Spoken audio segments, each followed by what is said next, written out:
이 시간 너의 맘속에 하나님 사랑이 가득하기를 진심으로 기도해 간절히 소망해.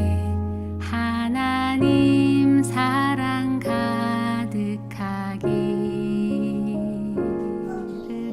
하나님은 너를 사랑해.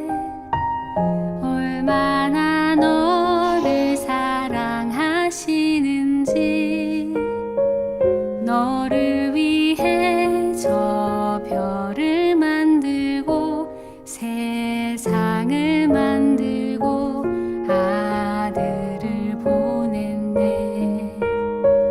제9장.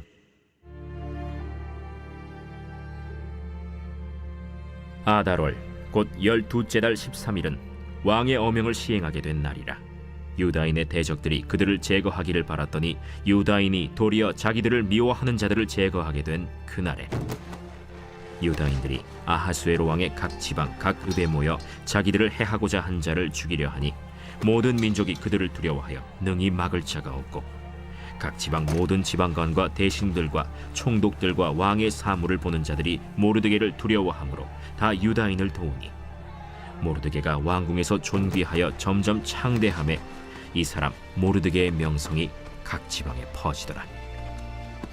유다인이 칼로 그 모든 대적들을 쳐서 도륙하고 진멸하고 자기를 미워하는 자에게 마음대로 행하고 유다인이 또 도성 수산에서 500명을 죽이고 진멸하고 또 바산다다와 달본과 아스바다와 보라다와 아달리아와 아리다다와 바마스다와 아리세와 아리데와 외사다 곧 함무다다의 손자여 유다인의 대적 하만의 10아들을 죽였으나 그들의 재산에는 손을 대지 아니하였더라.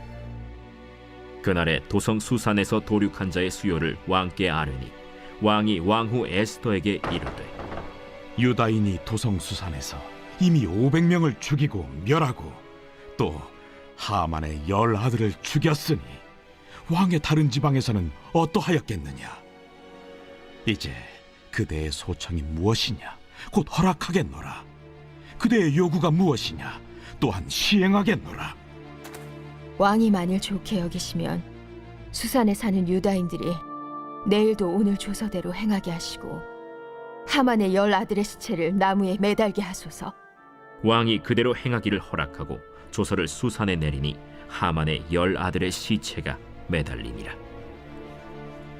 아달월 14일에도 수산에 있는 유다인이 모여 또 300명을 수산에서 도륙하되 그들의 재산에는 손을 대지 아니하였고 왕의 각 지방에 있는 다른 유다인들이 모여 스스로 생명을 보호하여 대적들에게서 벗어나며 자기들을 미워하는 자 7만 5천 명을 도륙하되 그들의 재산에는 손을 대지 아니하였더라. 아달월 13일에 그 일을 행하였고 14일에 쉬며 그날에 잔치를 베풀어 즐겼고 수산에 사는 유다인들은 13일과 14일에 모였고 15일에 쉬며 이날에 잔치를 베풀어 즐긴지라. 그러므로 시골의 유다인 곧 성이 없는 고을고을에 사는 자들이 아달월 14일을 명절로 삼아 잔치를 베풀고 즐기며 서로 예물을 주더라. 모르드게가 이 일을 기록하고 아하수에로 왕의 각 지방에 있는 모든 유다인에게 원근을 막론하고 글을 보내어 이르기를 한 규례를 세워 해마다 아달월 14일과 15일을 지키라. 이달 이날에 유다인들이 대적에게서 벗어나서 평안함을 얻어 슬픔이 변하여 기쁨이 되고 애통이 변하여 길한 날이 되었으니 이 두 날을 지켜 잔치를 베풀고 즐기며 서로 예물을 주며 가난한 자를 구제하라. 유다인이 자기들이 이미 시작한 대로 또한 모르드게가 보낸 글대로 계속하여 행하였으니 곧 아각 사람 함무다다의 아들 모든 유다인의 대적 하만이 유다인을 진멸하기를 꾀하고 부르 곧 제비를 뽑아 그들을 죽이고 멸하려 하였으나 에스더가 왕 앞에 나아감으로 말미암아 왕이 조서를 내려 하만이 유다인을 해하려던 악한 꾀를 그의 머리에 돌려보내어 하만과 그의 여러 아들을 나무에 달게 하였으므로 무리가 부르의 이름을 따라 이 두 날을 부림이라 하고 유다인이 이 글의 모든 말과 이 일에 보고 당한 것으로 말미암아 뜻을 정하고 자기들과 자손과 자기들과 화합한 자들이 해마다 그 기록하고 정해놓은 때 이 두 날을 이어서 지켜 패하지 아니하기로 작정하고 각 지방, 각 읍, 각 집에서 대대로 이 두 날을 기념하여 지키되 이 부리미를 유다인 중에서 패하지 않게 하고 그들의 후손들이 계속해서 기념하게 하였더라. 아비하일의 딸 왕후 에스더와 유다인 모르드게가 전권으로 글을 쓰고 부림에 대한 이 둘째 편지를 굳게 지키게 하되 화평하고 진실한 말로 편지를 써서 아하수에로의 나라 127지방에 있는 유다 모든 사람에게 보내어 정한 기간에 이 부리미를 지키게 하였으니 이는 유다인 모르드게와 왕후 에스더가 명령한 바와 유다인이 금식하며 부르짖은 것으로 말미암아 자기와 자기 자손을 위하여 정한 바가 있음이더라. 에스더의 명령이 이 부림에 대한 일을 견고하게 하였고 그 일이 책에 기록되었더라. 에스더서를 보시면 한편의 역전의 드라마라고 할 수 있습니다. 에스더가 왕후 시절에 중대 사건이 터졌습니다. 무엇입니까?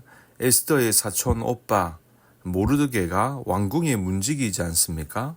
왕의 신하들이 드나드니까 인사를 했겠지요.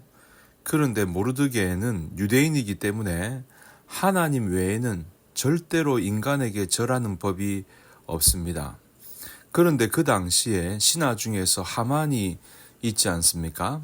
그 당시에 실세, 총리 하만이 있습니다. 그런데 이 사람은 사람들에게 인사받는 것을 너무 좋아합니다. 그 속성을 아니까 사람들이 다 어떻게 합니까? 사람들이 넙죽넙죽 절을 하는 것입니다. 그런데 모르드게는 끝까지 절을 하지 않습니다. 모르드게를 괘씸하게 여긴 하만이 저 친구 왜 저래?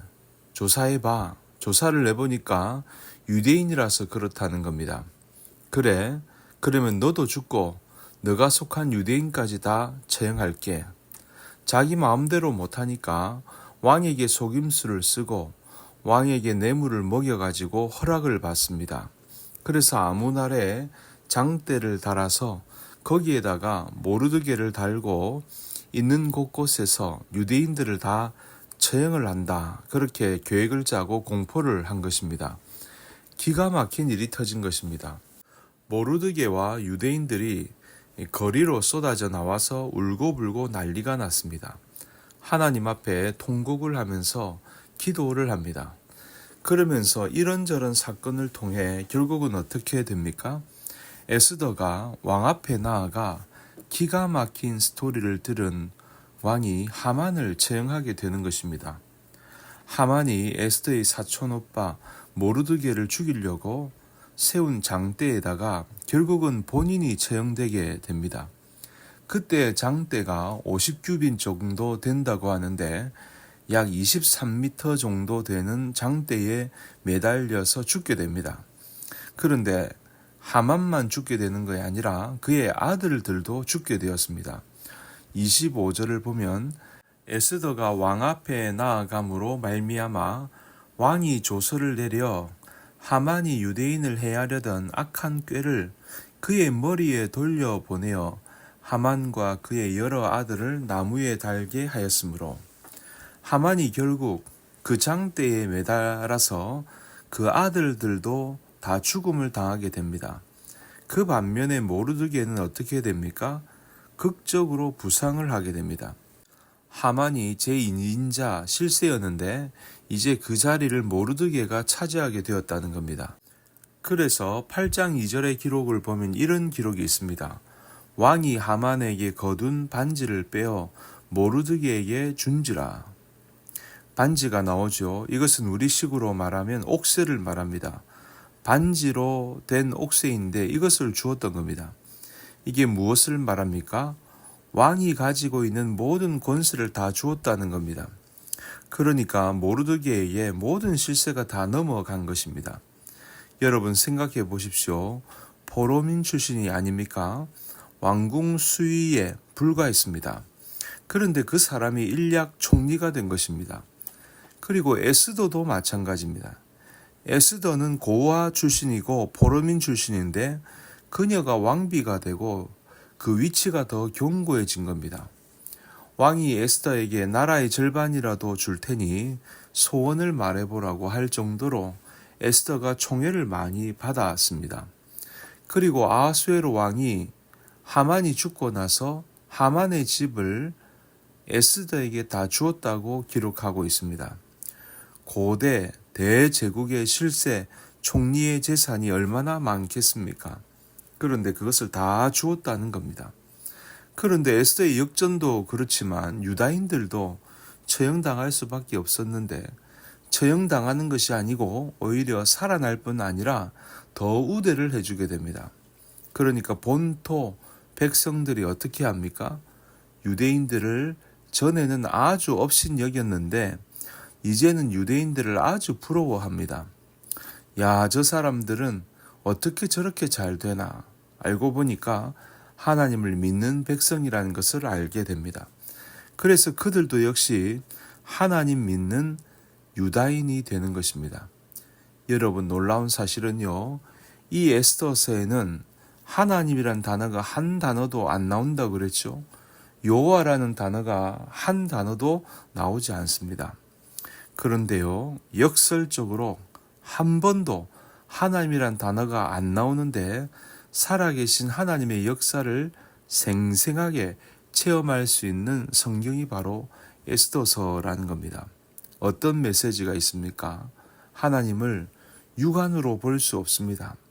그래서 세상 사람들은 하나님이 없다고 그럽니다. 심지어 믿는 성도들도 어떤 때는 괴롭고 힘들고 어렵다고 하나님이 안 계신가? 하나님이 안 계시면 왜 이렇게 나를 안 도와줘? 라고 불신앙적인 생각을 할 때가 있습니다. 그러나 하나님은 뭐라고 하십니까? 야, 내가 여기 있다. 보이지 않는 섭리의 손으로 너희들의 인생을 만져주고 터치하고 간섭하고 있다. 라고 강렬하게 메시지를 전하고 계시는 겁니다. 이렇게 해서 본문 21절과 22절에 보시면 경축일이 제정이 됩니다. 유대인이 죽을 뻔한 날이 이제 경축일이 되는 것입니다. 그래서 이 날이 이스라엘의 명절이 되는 것이죠. 그런데 이틀을 지킵니다. 그 이름을 불임절이라고 부르죠. 무슨 뜻인가 하면 하나님의 역전의 드라마를 기념하는 명절이 바로 불임절이라는 겁니다. 불임절은요, 부르의 복수인데 부르는 제비라는 뜻입니다. 당시에 하만이 유대인들을 죽일 날을 제비를 뽑았는데 그날이 유대인 학살일이 된 것이 아니라 오히려 경축일이 되었는데 두 날을 정하지 않습니까? 그래서 부르의 복수, 불임절입니다. 오늘 이 불임절에 담겨있는 뜻이 무엇입니까? 그것은요, 여러분, 우리의 인생이 순탄하면 좋지만 항상 그렇지 않지 않습니까? 환난도 있고 역경도 있고 어려움도 있습니다.